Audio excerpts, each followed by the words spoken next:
just said nothing at all about his sin. Under the law of Moses, anybody remember what were you supposed to do for a sin? Well, you got to either make a sacrifice or get stoned or something. Okay, there were a specific set of sacrifices. In a way, you ever think about how easy we have it as Christians? What do you do if you've sinned? Confess it, pray, confess it to God at the very least. If you sinned against others, you confess it to them, ask their forgiveness, but especially you ask God for his forgiveness. As a Christian, that's easy. As a Jew under the law, if you had sinned, first thing you have to do is go find the appropriate animal.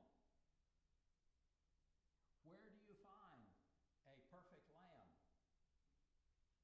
I mean, ask people that have worked, young people that have worked with FFA and stock shows and everything. Do you know how hard it is to find? That they will do a judging contest. Next time you go to the state fair or county fair, go to some of the judging contests of the animals. And they will very carefully judge all the animals. All of them look good to most people, and they're looking for the best one. Under the law of Moses, what was the gift that you had to give to God anytime you gave anything to God? It had to be the absolute best. Wow. After a while, how much do you suppose it would cost to go buy the best? That would kind of get expensive, wouldn't it? And yet that was the procedure. And by the way, go back and read the law of Moses sometime. You weren't just going to go to the priest and make this offering and say, okay, here's my sacrifice, and sacrifice that for sin, and I'm good with God. All of those offerings like that had additional offerings. You couldn't just make one sacrifice for sin and be done with it. You had to then also make, for example, a thanksgiving offering to show your appreciation to God. And the thanksgiving offering was kind of funny. Anybody ever been to a potluck? Do you realize a thanksgiving offering was made to the Lord, and then the meal that offering consisted of, grain and wine and meat, all were consumed by the priests and by the participants there at the altar. So basically, can you imagine what the priests must have looked like after serving for 20 years at potlucks? I mean, they wouldn't fit through the door. They all partook of the meal as an expression of thanksgiving to God. Now, okay, tacky preacher question.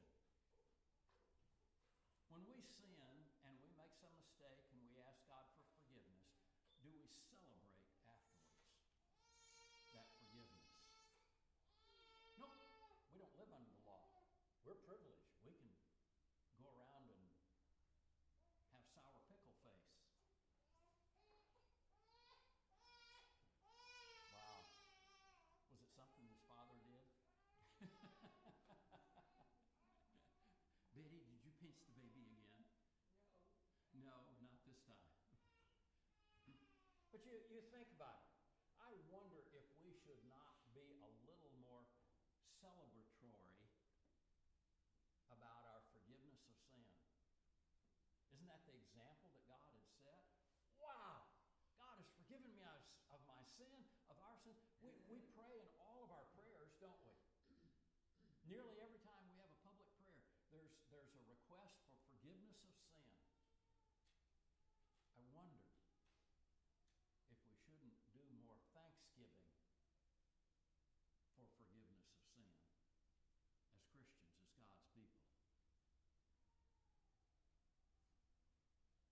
Now, what's all this got to do with it? When Nathan the prophet comes to him, you remember that he gives him this little illustration about this poor man with the one lamb, one ewe lamb, and the rich man has a whole flock of them, and the rich man has a visitor come, and instead of offering his own as a meal to the visitor, steal the poor man's lamb and sacrifice it, cook it.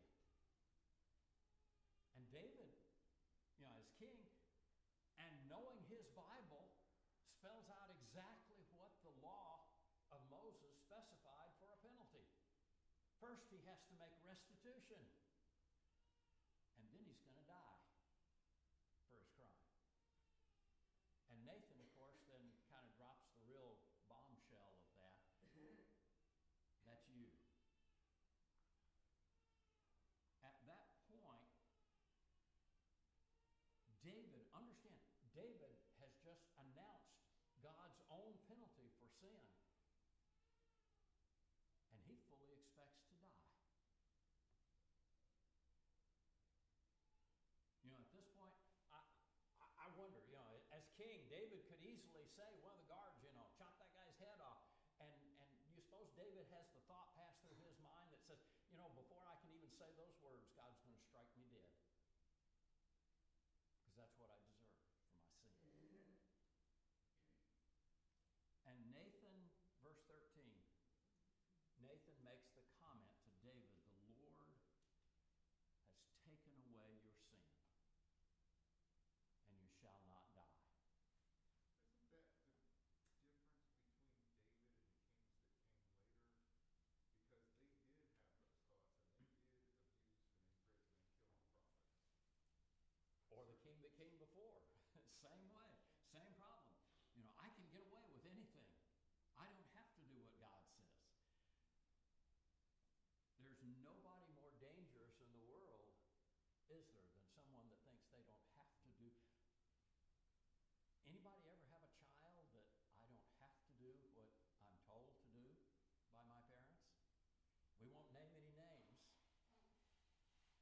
It was probably Memphis, wasn't it, Smith? He was the rotten child. Absolutely. But you realize, we can talk about him since he's not here, huh? Get away with it. But you realize the situation and the setting here.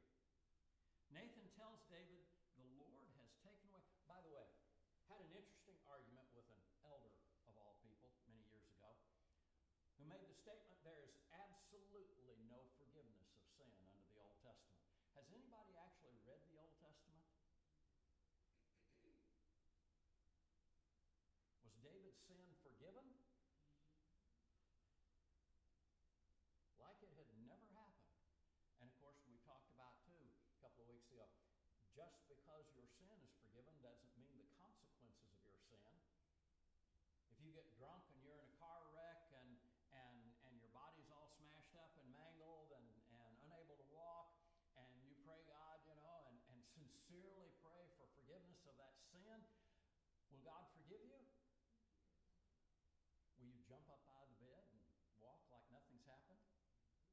Will the people that you killed in the other car suddenly come back to life like nothing happened? No. The consequences of sin are always there. And Nathan, the prophet, has already told David there's going to be some consequences. But what's more? There's another consequence of David's sin. Verse 14. 2 Samuel 12, verse 14. However, and here's God's reasoning. Isn't it interesting? God doesn't often give us a reason why he does things. Don't you think he should? I mean, did you ever as a child get told by your parents that you were being punished for something and ask the question, why? And usually all they'll tell us is because you deserve it. Well, explain that to me. I would like to better understand. You're just getting yourself in deeper, aren't you, when you argue like that? God doesn't have to give a reason. He's told you. One of the prophets actually said this. He has told you, O man, what is right. Remember what the prophet said? The rest of his little speech there? What is right before God? To do what? To do justly, to love mercy, and walk humbly before your God. Wait, there's nothing in there about what I can get away with, is there? He said, walk humbly before your God. Yeah. Kind of cancels out any other alternatives, doesn't it? David is told, verse 14, however, because of what you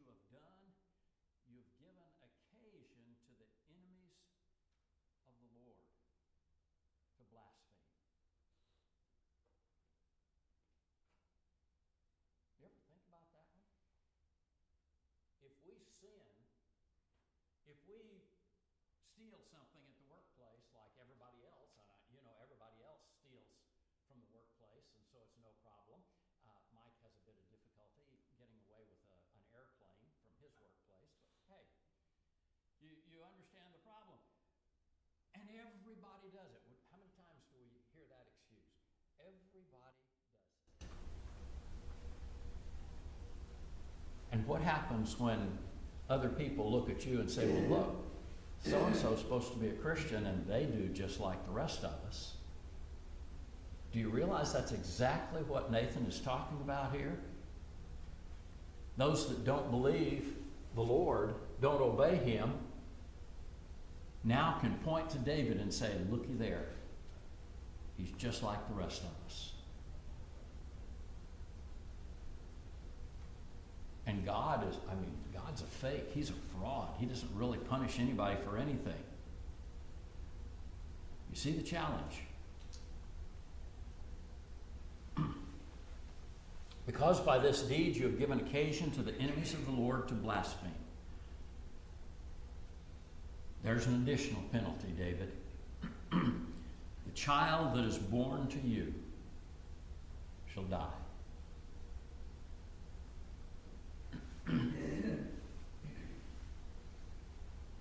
Scary thought, isn't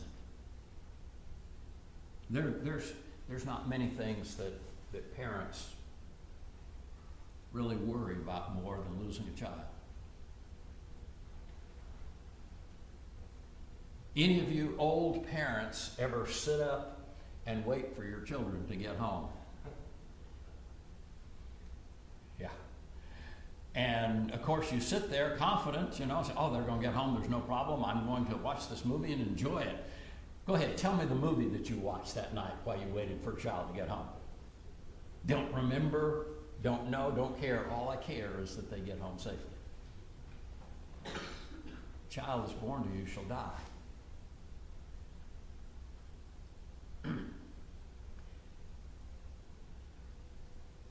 Anybody's Bible have verse 15?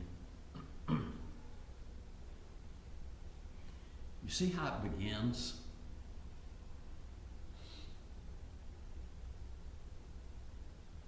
Nathan the prophet was immediately sent to the dungeon where he would be starved and mistreated for the rest of his life. There were some prophets that saw that, were speaking out against the king. Those northern kingdom prophets. I mean, are you sure you really want to speak like that to the king? I recall one prophet that was so afraid of not only the king, but the king's wife, more afraid of her than he was of him, that every time she made a pronouncement about him, he ran. He was terrified. Oh, Christians, godly people are never afraid, right? Yeah. I love it when people say, I'm never afraid of anything. This is what I'll do if I'm ever faced with danger. You know, the one and only way to find out what you will do when you're faced with danger is when you're actually there. You can train for years to face a threat. And I guarantee the first time you actually face it, it's kind of a chancy thing as to whether you'll sit there and, oh, what did I do? Or whether you'll actually react the right way.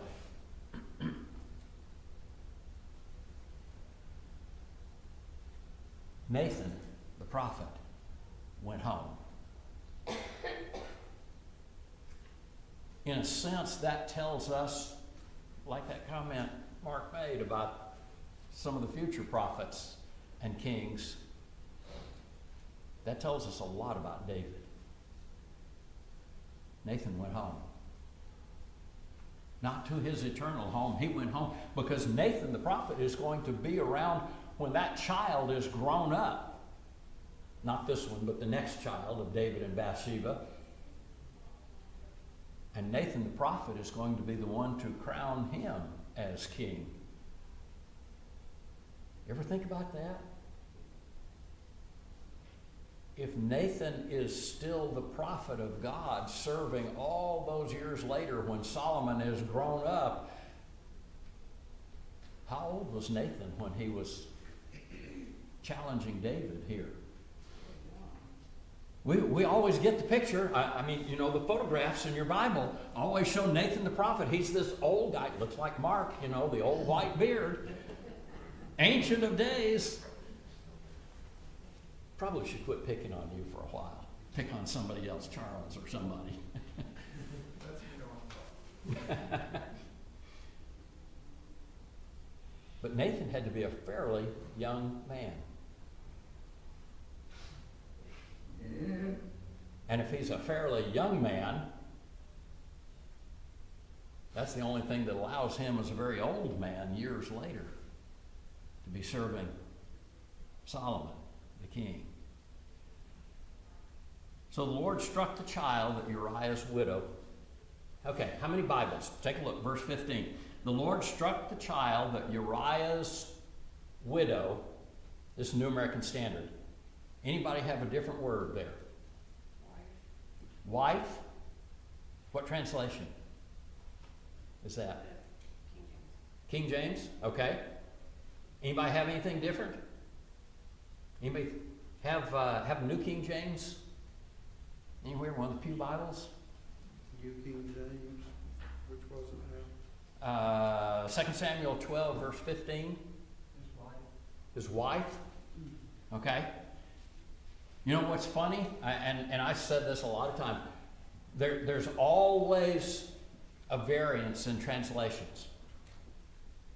Is this woman, Bathsheba, Uriah's widow? Absolutely. Here's what makes it interesting. Do you know what word God uses? It's actually that word wife. It's not widow. It's not the wife of Uriah that's now dead. That's how you get to be a widow, in case you didn't know. It's the present tense. God is still saying this woman belongs to him. Now, at some point, yes, God forgives David, takes away his sin, and Bathsheba, is she always referred to as actually the wife of Uriah from now on? Will her children be Uriah's children? Who is her direct descendant? Not just Solomon, but through Solomon. But Jesus. And yes, the New Testament will remind us, yeah, we know what David did to acquire that wife, Bathsheba. But apparently God forgave both of their sins. The Lord struck the child at Uriah's widow, Uriah's wife, literally. That's always one of those. Draw a line through. I've done it with my Bible. Just cross out the word widow. Nope, that's not what the word says. The Hebrew word is wife. Uriah's wife bore to David. And now the child is very sick. Okay, parents, how do you react when your child is sick? Little tiny children, infants. They'll get better, no worries. Keep an eye on them for certain. Oh yeah, really close up. Do a lot of worrying. And one of the fun things, if you as an adult run a temperature of 110, 112 degrees, 115 degrees, do you know what that means to an adult? You're dead. You're going to die. Probably before you can ever get to the hospital. You're dead. You know what it means with an infant that has 110, 112, 115 degree fever? It means you better get them to the doctor real quick, but for some reason those babies can survive something that adults would, it would kill you immediately.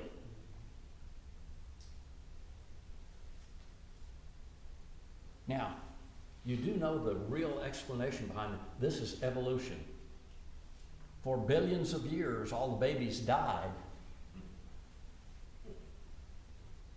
And somehow we got more babies. How does that happen? It doesn't work. Do you suppose that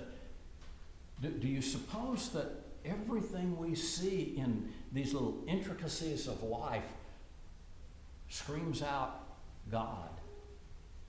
Designed even a child to endure things that, as children, they may have to endure. Sometimes even we as adults couldn't endure. Do you suppose the designer knew what he was doing? I'm a little suspicious. I'm just a little suspicious that God knew exactly what he was doing in all of this. The child becomes very sick. And David has been told by God the child's going to die. And the next little story here, you've probably all read it at one time or another. Fantastic story. David inquires of God for the child.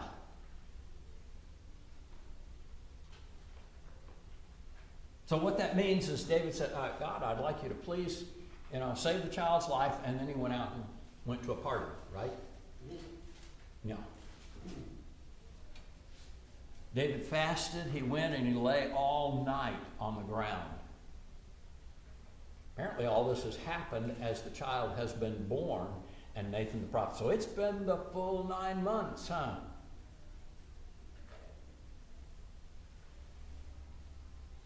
And lay all night on the ground, and the elders of his household, not just the servants, the word there is an entirely different word than just the servants. This is the advisors, the people that he respected, that he would turn to for encouragement, for advice in different situations. The elders of his household stood beside him in order to raise him up from the ground. What's he doing lying on the ground there? Pray. Asking God. Communing with God. But he was unwilling. And he would not eat food with them. They're not just trying to force feed him. They're inviting, hey, come on, dinner is served. It's in the dining room. Come on, let's go. Aren't you hungry? Hey, the cooks will fix you something special. You've been out here a while. And how long does he go? 7 days. No, that can't be true. I mean, once we've prayed one time to God, obviously God doesn't want it to happen. So we're not going to ask him again. You ever had people actually tell you that? I prayed to God once and he didn't give me what I wanted. And now I can't trust him anymore. Honestly, the first thought that comes to mind is you didn't want it very bad. Have you ever had a child ask you for something they really, really, really, really wanted? And they always ask you once and then go away and say, well, obviously mom and dad don't want me to have that, so I'll never talk to them again about it. That's not how it happens. They will nag you to death if they really want it. 7 days. 7 days David spends in prayer. Verse 18. It happened on the 7th day that the child died. And now the servants are afraid to tell him. I mean, you think about it. You're one of the servants of the king. You're caring about him. You know that the elders have been in, that all the advisors have been in and encouraged him.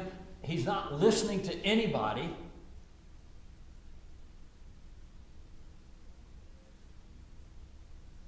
And do you suppose there's a little discussion over the side? Okay, well, I said I wouldn't pick on Mark anymore, but I think we should have him tell the king. Because you know what happens to people who tell the king bad news? Yeah, Queen of Hearts was right. Off of their heads for everything. And if you don't get the reference, you need to read more.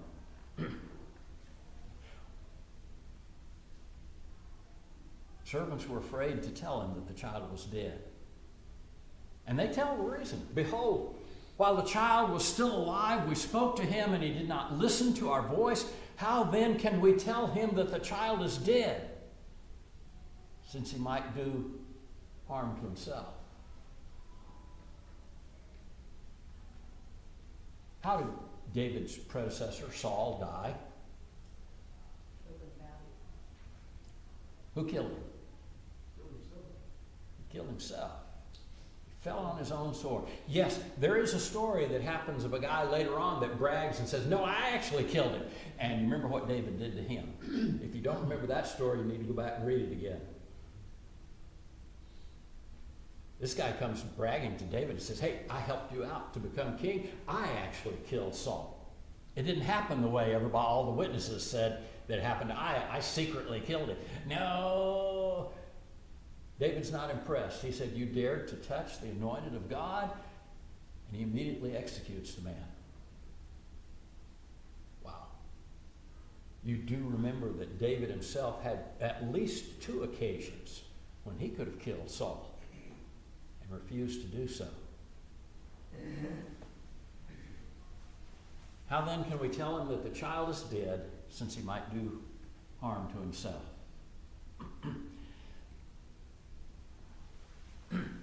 Anybody ever watch a movie? Have you ever noticed how people will stand there in a movie, and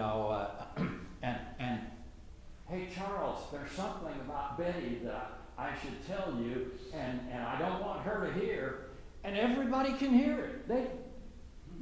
You know what it's called in acting? A stage whisper. They actually have a term for it. A stage whisper. It means you're whispering so that everybody can hear it, but pretending that the person you're talking about can't hear it.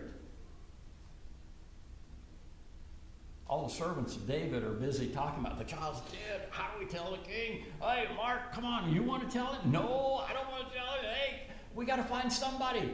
Eddie, will you go tell the king? No, I'm not going to tell. And David notices.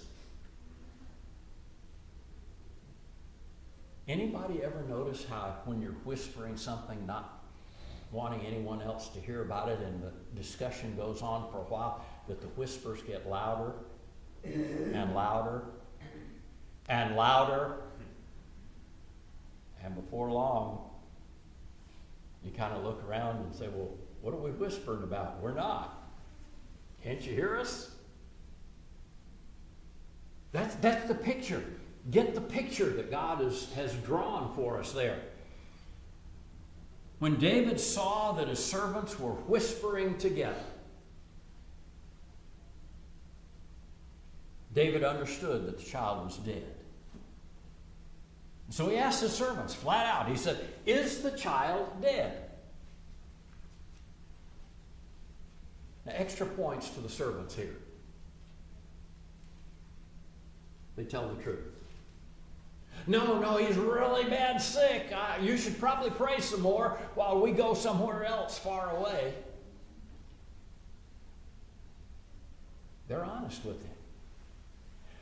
Where does that kind of honesty in his servants come from? They have to know him and trust him. Yes, David has sinned a horrible sin here. He's paying a horrible price for that sin. But what is David's real character? How does God really describe him? What? I heard somebody say it. You got to say it loud enough for everybody else to say it. God said of David that he was what? A man after his own heart. By the way, I'm going to say this one again. Every time I come across this story, I'm going to repeat it. I saw a preacher stand up in the pulpit and announce that, from this time on, David is never again a man of God. Liar. I can't say that often enough or loud enough. That preacher was a liar. Because you know what God talks about David from then on as that awful man that killed Bathsheba's husband and murderer, and God hated him and he would never be anything. This is the direct ancestor of Jesus. A man after God's own heart. He sinned. He sinned horribly. But God forgave him. And yes, he will face some more. Does David ever sin again in his life? I mean, all of us have only sinned once in our lives and never again, right? David's going to sin again and again and again. You know, just like we do. So you don't really love God if you keep sinning.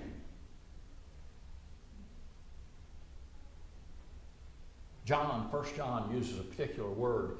He says we don't love God if we practice sin. Do you know the difference between practice and the occasional sin? Oh, we can pick on Samantha, we can pick on Lou, we can pick on Eddie. Do you know what it means to practice an instrument and the music that you're going to play? It means you just glance at the page once and say, yep, no problem. Well, maybe Samantha needs to practice more. But Eddie or Lou, I mean, they've been playing for, what, 500-600 years each? I got dirty looks from both of them. How did that happen? Are you ever good enough to not need to practice, to work on it? It never happens. It never happens. And when John, in 1 John, talks about we either practice righteousness or we practice sin, what's he talking about?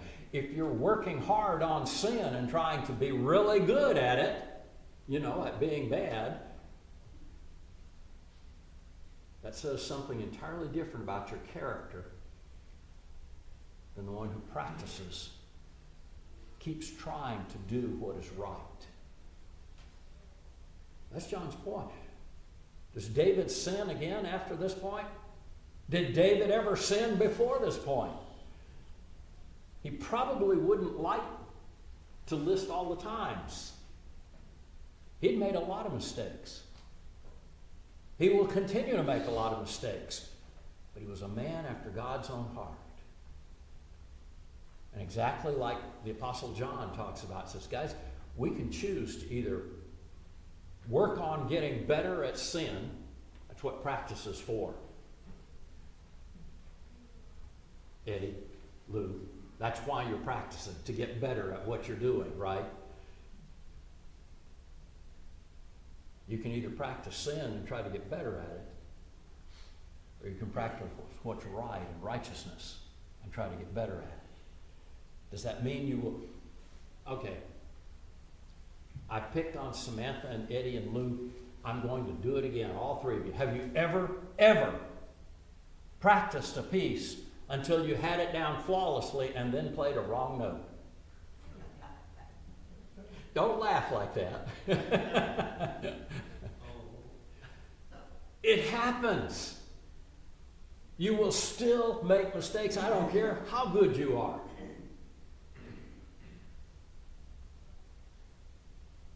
David will make more mistakes, but he's still a man after God's own heart.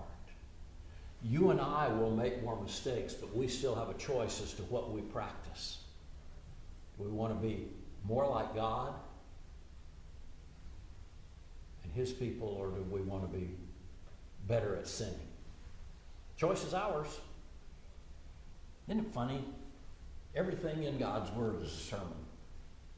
You ever notice that? Everything in God's Word is a lesson. It says, hey, holds up a little sign, says, you, this is you, you need to learn from this. We need to learn. David saw his servants were whispering together. He perceived that the child was dead. So David asked his servants, is the child dead? And they said, he is dead. So David immediately got up and fell on his sword and killed himself. Oh, is your verse 20 read different than mine? Oh, good. First time I told this congregation that you better read your Bibles and open them to those passages, my wife sat there and said, oh boy, I know what's coming now. She's told me for years my Bible reads really weird. So be sure and check it out. Verse 20, David arose from the ground. And by the way, this astonishes his servants too, doesn't it? David arose from the ground. He washed and anointed himself. He changed his clothes. And he came into the house of the Lord and worshiped. And then he went to his own house. Wow. Did you catch that? What's the first thing that David does? Well, he takes a bath. After 7 days of laying on the ground, you suppose he smelled a little? Yeah. Whew. Okay, getting right. Changed his clothes, and he goes to the house of the Lord and worships.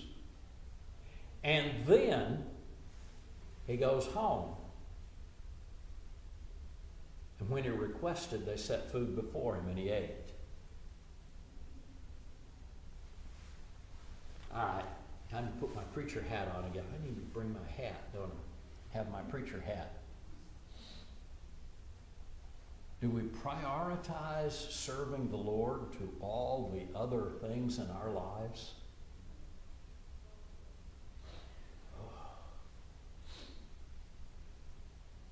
And his servant said to him, verse 21,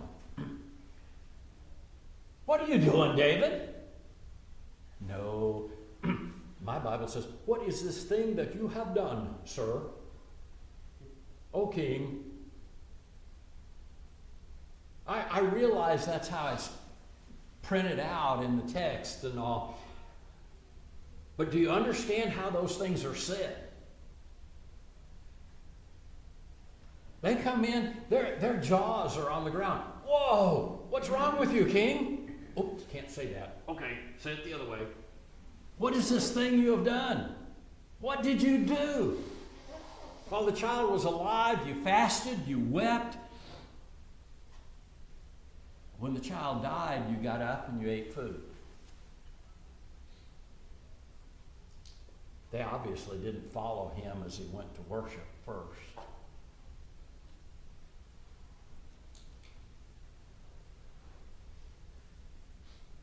Have you, as a Christian, ever been picked on by the world and said, hey, you're not doing right. You claim to be a Christian, but I've seen you do this. Yeah. We had in a congregation we were at years ago, had a lady come in, walked into the church office one day. I was the only one that, my secretary was there. And she said, I'd like to talk to the preacher. Actually, she said the reverend.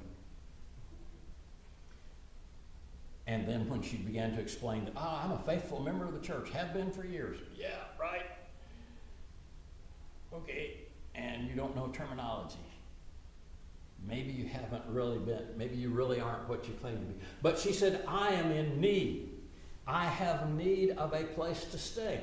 We had a policy as a congregation that we would help people like that if she needed a place to stay. Yes, and I said, okay, let me call and make some arrangements for you. And she said, no, you don't understand. I'm not going to stay. I went to the Baptist church in town, and I went to the Lutheran church in town, and I went to the other churches in town, and they all offered me a place to stay. That's a roach hotel. I only stay in first-class establishments. Well, number one, we ain't got one of those in this town. It's kind of a small town. Well, you're just going to have to put me up in a good Howard Johnson's with everything and all the amenities. You know what I did? I showed her the door. Told her, no, we will not help you. Well, you have to. You're a Christian. You're a church. But you just told me all the other churches in town told you the same thing. You're a con artist. And no, we will not help. You know, one of the things you need to remember, does God expect you to give the third degree to everyone that you help? I've helped people out on the street corner in need of something. A few months ago, we were walking into Walmart over in Pooler, and a gentleman stopped us in the park. He says, do you have any money? He says, I hate to ask. I said, okay, what for? I've had people tell me with a straight face, says, yeah, I'm going to go get drunk again. And I tell them, no, I will not help you with that. I'll help you with something else. Oh, no, I don't want anything else. Okay. I'll go buy you food. No, don't want that. This man said, I have a baby, and we need diapers.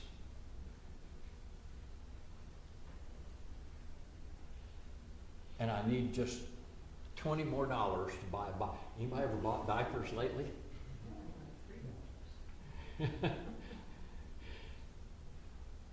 I don't think they have $20 boxes of diapers anymore. Hardly do they. Those things are expensive. He wondered whatever it was he actually asked for, a few dollars more, to $3 to he had nearly enough to buy that box of diapers. Hand him a $20 bill. And two things. Number one, he asked me, would you like the change? Nope. Don't worry about that. I'm sure you'll find a way to use that. Number two, it wasn't planned, but as we walked into Walmart, he walked straight back to the baby department, picked up his box of diapers, and headed for the front. The only thing that man needed was help right then for his child. Now, we could have been standing in the parking lot still, having an argument about whether he was worthy or not, or do you help? And yes, I understand that there are lots of people who will tell you, well, you need to give a sermon to them and tell them what to do to be saved and all. Have you ever read the gospel accounts? Jesus immediately gave a sermon to the 10 lepers and said, if you want me to heal you, you got to listen to this. Nope. He healed him. Only comment he made was, and several other people, he told them, go on your way, do not sin anymore, do the things that are required by God's law. He didn't preach him a sermon. He helped him. Now, if there's ever a chance to slip in a little bit of encouragement and get them going the right way, and I have had lots of people ask me, say, hey, I talked to other people in this parking lot, and they gave me a lecture about what good religious people they were. How come you helped me? Be happy to tell you. Let me tell you about the Lord. There's a time and a place for everything. To the man that's hungry, probably better to feed him than it is to give him a sermon.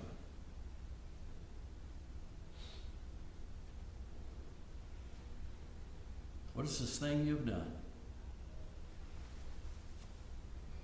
Well, the first thing that we have done is run out of time, so we'll have to pick up there about verse 21 next time. And by the way, I do remember last week's lesson. If you were not here, we were picking on people for favorite scriptures or characters in the Bible. We got to Mark. That means that whenever we finish with David and Bathsheba here next week, Mark's up. He gets to think about it a lot longer. I didn't give the rest of you that much time to think about it, huh? That's mean. But that gives the rest of you warning too of what's coming.